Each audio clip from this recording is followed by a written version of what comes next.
it is my absolute pleasure and my absolute honor to introduce to you my friend Valentina Ruffoni, a freelance event strategist and producer, co-owner of ONYX's Audiovisuales Eventos in Madrid. She specializes in turning events into experiences, obviously, as we could see, and crafting memorable moments that attendees will take away with them for years to come.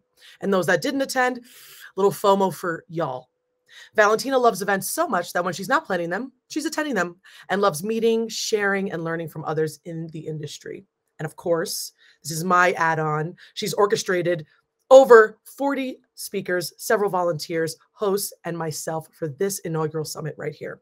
So please give all the kudos, shout outs, props to Valentina in the chatter box, if you will, as she regales us with the know-how around all things events in this talk sponsored by Disco.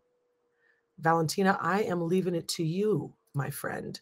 When you arrive on the screen with me, there she is with the pink. Oh, I love the room. Do you like it? I thought it would like, it's a bit more pizzazz. It's giving pizzazz. Yeah, all right. Hello. It's really weird to be on this side of the event because I've been in the backstage the whole time. And a fun fact, I wasn't actually meant to be speaking, but things happen, we roll with it, and here I am. And that is basically the whole crux of my session today. So I am going to get started and share my screen. There we go. So yeah, I'm going to talk today a little bit about going from crisis to calmness, because who wants to be in crisis mode? No one. We all want to kind of be in calmness mode, right?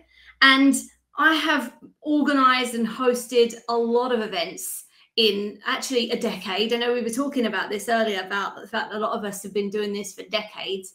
And there are some common mishaps that just keep coming up. And I thought, why not talk about them and how to nip them in the bud in the moment or plan in advance. So let's get to it. Who am I? I mean, Vicky gave, I felt like I was a famous person when she was introducing me. But a little bit about myself, as I'm an event strategist and producer, speaker and MC. This picture is from the Community Rebellion Conference in Prague in June, where I met lots of people who'd been talking online for years, and we all met in person. It was really surreal. I'm a leopard print lover. I'm a fitness fanatic. Some people would say gym rat. I am training for a half marathon in a couple of weeks, and then the London Marathon in April. And no, I'm not a runner. I don't know what I've done. I don't know why I decided to do this, but it's happening and I'm going to do it. So yeah. And I'm also a dog mum to a 1.5-year-old little boy called Ollie. I talk as if he's like my son. And I really do treat him as he's just right down there. So let's get into it. Let me know if you've ever done this move, whether you have organized an event or just in general, in front of your computer, like, oh, I feel like I do it on like a daily basis. Maybe you've even done this, where you're like, oh my God, what's going on? These are the images that I tend to do quite a lot. And a lot of people I've spoken to who host events have these crisis moments. And today, I'm really going to try and help you go from this to this, which is what I like to call the calm zone. Everything is going well. We're smiling. We are happy. TLDR, it's really all about having a contingency plan. Now, I know it's hard to plan an event in general, let alone plan for all the mishaps that may happen. But I hope that by the end of this, when you plan your next events, you will be in this state of mind for most of the time, or at least able to get in this state of mind very quickly. So if you know me well enough, and you've seen some of my presentations before, I like frameworks. I mean, who doesn't in the community world? And I've created a little framework. I'm not going to lie, I did get some help from ChatGPT. I'm just going to put it out there. But the intention was there. The idea was there. I just had a little bit of help. So I'm putting my hands up to that. And this framework is called the Breathe framework. and it's time to breathe. In this particular break we just had, Leah wasn't around. She'll be in the next break, but I want us all just to take a moment to take a deep breath in through the nose and out through the mouth. I don't know about you, but that felt good to do that. And I don't think we realize the importance of doing that on a daily basis, just taking a moment to have a deep breath.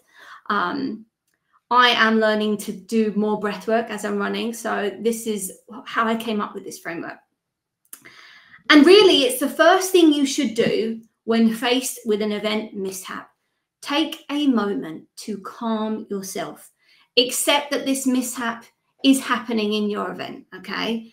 And that you can do this. As you can see in the background of me, I have this quote that says, "You make it happen." And you can make anything happen, whether it's events, community building, whatever it is, you can make it happen. Just need to take a moment, get in the zone. Next up in my Breathe framework is all about reassessing. Evaluate the impact of the mishap that's happening and how it's going to impact your overall event. Once you've done that, it's good to get your team stakeholders involved, because this mishap may be something you've just discovered and no one else knows about. So it's important to communicate and let everyone know, hey, everyone, this is happening. For example, for this particular event, we have a Summit Team Slack channel. That's where I would go and be like, hey, this is what's happening. Really important to get everybody on board. Step number 4 then is all about analyzing. Why did this happen? Because by analyzing the why, this will help you then determine how you're going to troubleshoot it, action it, move on. Once you've done that, it's time to triage. How important is this mishap? Is it urgent? Does it need to be done now? Or can it be done at the end of the next session or at the end of the event? That's going to really help you decide what you're going to do in the moment. Step 6 then is reaching out for help. Now, I'll put my hand up to this, and I'm sure lots of people will probably agree with me. As community managers, we take on a lot, and it's very easy for us to do everything and hard to then delegate out to other people because we're so used to doing so much, right? But in this particular instance, in an event, if you have a team or anyone you can reach out to, delegating a particular task to triage a mishap that's happening will take so much weight off of your shoulders. And you probably have people in your team or people that you know that have the skills that can do it just like that. So really think about the help that you can bring in to really nip this in the bud. And then the last thing is executing, implementing the action plan, because as Freddie Mercury says, the show must go on. Now, if I was a singer, I would sing that particular line, but I'm not going to do that. All you need to do is breathe. And that is how you get through any event mishap that may come to you during an event. You just have to breathe, think about Freddie Mercury, and I can guarantee you will be back into the calm zone. Now that I've given you that framework, let's have a look at some common mishaps, how you can troubleshoot them in the moment and what you can do in advance by planning a contingency plan around it. So, number 1, your event page isn't allowing people to RSVP. Look at this poor dog with the 404 error. Not ideal, because if people want to RSVP, that's great. And if they can't, chances are they may drop off, not come back. It's not ideal at all. So what are some quick things that you can do that probably are the root cause of this error? Settings. Settings on the event page where you are hosting your event. You've got things like Eventbrite. You've got places like Gradual, Talkbase. Sometimes the date that you've allowed people to RSVP to the event has expired. Like sometimes when it gets to the beginning of the event, like it closes all ticket sales. Check the date. Make sure it is into the future so that there's always availability for those particular tickets. And then think about the capacity limit. Did you set like this is only for 100 people to make it look like an exclusive event, but really it's open to anyone? Check that, because a lot of the time you've probably sold out of all of your tickets, and all you need to do is just change that capacity limit. So very quick things you can do in the moment. Contingency plan though, what about having a different event page, whether it's a draft or a live page that's set to private, that you can literally just put to live or put to public in a moment and direct people to that page. You can then go back later on to the original page and see what was wrong. That's what I would do for this particular mishap. If you have any suggestions or you've experienced these mishaps before, let me know in the chat. I can see it here. I see that people are asking questions as well. Pop those in. Let's move on to number 2. Sessions seem empty despite a lot of RSVPs. Not ideal at all. Where are they all? Quick things that you can do for this. Social sharing. Like, let's be honest. LinkedIn, which is my preferred network, you put out a post and within seconds, people are reacting, people are sharing, people are commenting. This is a great way to get a message out there quick. If you have a community forum or a space where you normally share your announcements, pop something in there and really leverage your team. Get them to share something out, because the more people that get involved, the wider the reach, hopefully more people see it. Contingency plan is set up some RSVP reminders. So those that have already RSVP'd, set out reminders so that they say starting in 10 minutes, starting in 3 minutes. Those 2 times have really worked in the past. And draft up posts for social or in your community that you can literally just copy and paste in the moment and push it out, rather than having to think, well, what am I going to say, typing it out. Just get a doc, put all the examples of different posts, like starting now or this session's happening. And that way it's very easy just to copy and paste it. Okay, moving on to number 3. Look at this little dog. You can tell I'm a dog mum. A sick speaker or someone who doesn't show up. This is actually one of my worst nightmares, especially if it's like in the moment. However, there are a few quick things that you can do that can help fill the time, okay? So first of all, if you have an MC like Vicky, who is just amazing, letting them know, hey, this person's not here, we need to fill the time. It actually happened yesterday. I'm not going to tell you when it happened, but it happened yesterday, and she literally, you wouldn't even know that it happened. So get them to do that. If it's not possible to get the speaker there and it's literally in the moment, cut to a break. Everyone loves a break. If you have a session beforehand, or if you know that a speaker is not going to show up with a little bit of notice, you can potentially extend the session beforehand, or the next session you can bring it forward a little bit. We did that yesterday actually with Andy's session. Unfortunately, we had a speaker who wasn't able to join us. We knew about that the night before, reached out to Andy, said, hey, would you like to extend your session? He's like, yeah, great, that would be amazing. So that's how we then pivoted really quickly to make sure there wasn't a gap in the agenda. Contingency plan, preload content. If you've got sponsors like we do for this event, have their videos preloaded. Maybe you've got some replays from previous events that you can put up instead. There's lots of different options that you can just literally click play, have them in a folder, or if your platform allows you to preload them into the actual platform, just click play. And if you have a team, what you can do in advance is say, hey, if we have a gap suddenly in the schedule, is anyone willing to maybe get up and do a fireside chat, you and somebody else, and then you can plan a little bit in advance. That may or may not happen. And that way you have 2 people or 1 person that's ready to just jump on if they need to. Hopefully that won't ever happen, but having that just in case is really helpful and just brings that moment from crisis to calmness into that calmness place much quicker. Okay, number 4 then, the event or session start or end late.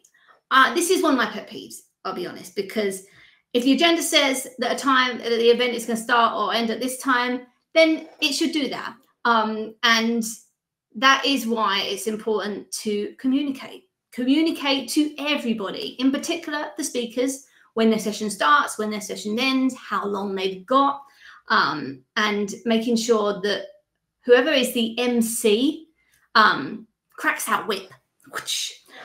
Vicky's been doing a very good job. She hasn't had to crack the whip, don't worry. But she is very aware of the timings, and that is essential to make sure everything moves on, because this summit, for example, is a number of hours, and we want to make sure that people are turning up for the exact sessions they want, the content is there, and it's all done in the right time.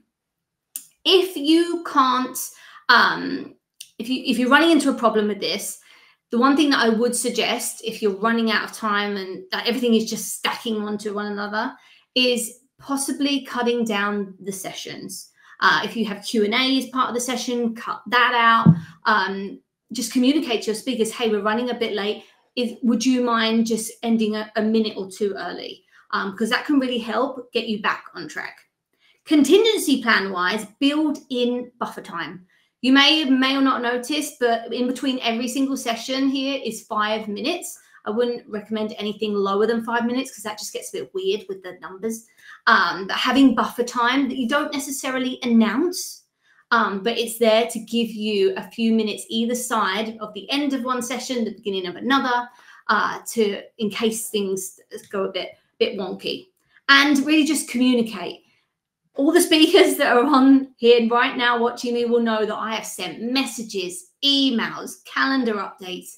Some may say over-communicated, but I don't think you can over-communicate this stuff. I want to make sure that everyone knows exactly how much time, where they need to be, what they need to do, because everyone has so much going on. So yeah, that's how you tackle number 4. Number 5 then, your event chat isn't popping. Oh, that is just unfortunate. Quick things to do for this, get your team involved.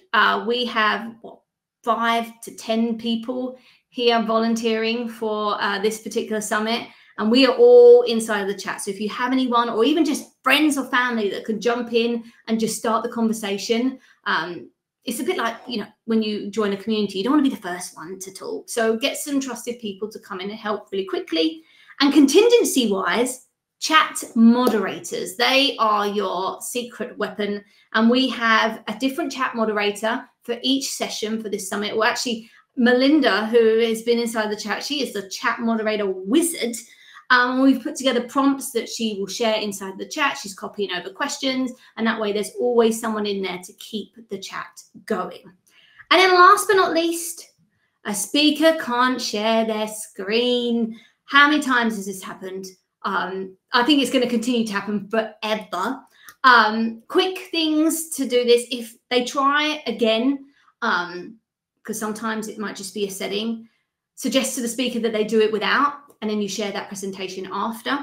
If it's not possible for them to do it without because it's necessary, then maybe you switch to a break, or you bring in the next speaker early if you can. Contingency-wise, get everyone to share their presentation in advance. We had a Google Drive. Everyone had their own folder. We put their presentations in, and then Vicky has the links to all of those folders in case someone can't share their screen. And check the screen share before starting. Have tech checks a few days in advance and or just before you start. And that can really help eliminate not being able to share your screen. And I guarantee if you do all this, you breathe, it will be the greatest show and everyone will love it. And that is it. I'm going to leave you with this. This is the greatest show. My favorite film. Thank you for that. You were just giving me life. No one said I could sing, but it's fine. Honestly, it's fine. Fabulously done as always. Thank you for being the joy and energy that you just are. Like, same wavelength as always. Thanks for showing the people behind the veil. Okay, girl. I'm just showing people the real. Let's get real here, people. We're all in the same boat. We're just here. There's no point sugarcoating it. Like, right. What happens behind the scenes is huge. Like, it's huge. And we have to show what happens, basically. The reality, if The you will. reality. Thank you. We're out of time, my friend, and you do have questions. So you will have to look at our collected question doc to answer them. I'll be in there. I'm going to be sat here all night. Yes, just like this. Okay. Thank you, my friend. You're welcome. I'd like to talk to you in a few minutes.